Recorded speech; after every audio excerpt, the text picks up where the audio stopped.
नमस्ते, आप सभी का स्वागत है एसएनएल डीप डाइव सीरीज़ में। डीप डाइव सीरीज़ में हम समझते हैं इंडिया के जो टॉप पीएमएस मैनेजर्स है, ऑल्टरनेट इन्वेस्टमेंट मैनेजर है, उनसे समझते हैं कि कैसे इन्वेस्टमेंट किया जाता है, उनका थॉट प्रोसेस कैसे होता है।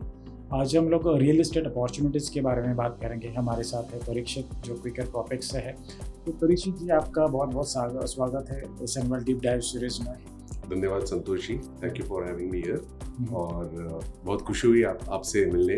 और परीक्षित, एक ऑफ द टॉपिक पूछना चाहूँगा, मतलब आपके पर्सनालिटी में एक कुछ ऐसा ये है कि आप हमेशा फाउंडिंग टीम ज्वाइन करते हो, उनको आगे बढ़ाते हो और फिर आप वहाँ से निकल जाते हो? नहीं, ऐसा देखो, मेरा नसीब काफ़ी अच्छा है कि मुझे नई चीज़ों में और नया शुरुआत करने में मुझे बड़ी रुचि है। तो कोई भी कंसेप्ट अगर मार्केट में नया हो तो उसके पीछे ग्रोथ प्रोस्पेक्ट्स तो होते ही हैं, पर चैलेंजेस बहुत होते हैं, क्योंकि मार्केट में कोई भी नई चीज़ जब आती है तो उसे लोगों के यहाँ पे लेके जाने के लिए और उनको कन्विंस करने के लिए आपको एक स्पेशल स्किल सेट की जरूरत है।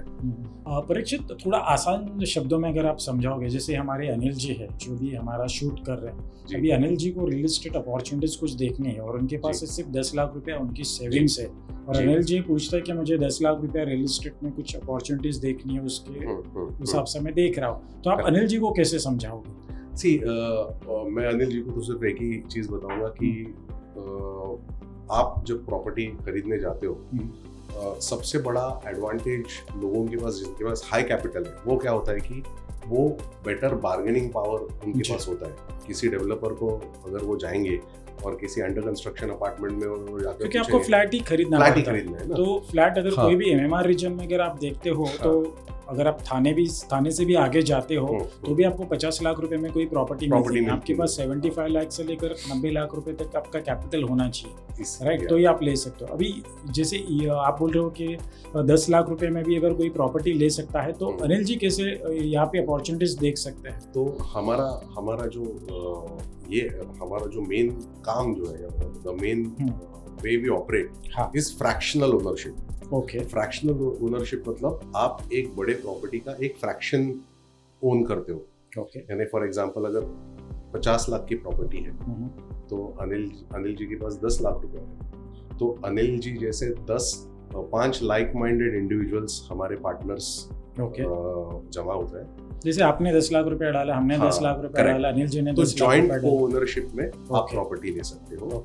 और जब एक प्री डिसाइडेड रेट में हम प्रॉपर्टी से एग्जिट करते हैं, विच इज यूजुअली 25 से 30% higher than your purchase price, तो जो शेयर्ड प्रॉफिट होता है पोस्ट टैक्स डिडक्शंस हम सारे पार्टनर्स में डिस्ट्रीब्यूट करते हैं। तो आसान शब्दों में अगर कहा जाए तो ये ग्रुप में बाइंग होगी, ग्रुप में सेलिंग होगी और जो भी प्रॉफिट होगा ये ग्रुप में इक्वली बटेगा और उसका जो भी ड्यू डिलिजेंस है आपके प्लेटफॉर्म के माध्यम से आप लोगों को मुहैया कराओगे। परफेक्ट, सही है। ये simple snapshot in simple words.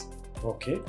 और अभी जैसे अनिल जी है, अनिल जी को अगर जाके कहीं पे प्रॉपर्टी अपॉर्चुनिटीज वगैरह देखनी है तो उनके पास वो बैंडविड्थ है नहीं कि टेक्निकल देखे कि वो बिल्डर का क्या क्या रेरा में क्या क्या स्टेटस है, उसके बाद में लैंड का जो टाइटल है वो सही है या फिर कहीं पे लैंड पे कब्जा करके प्रॉपर्टी बनी जा रही है। तो ये सब चीज़ों में आप कैसे हेल्प कर सकते हो आपके जो पार्टिसिपेंट है उनको?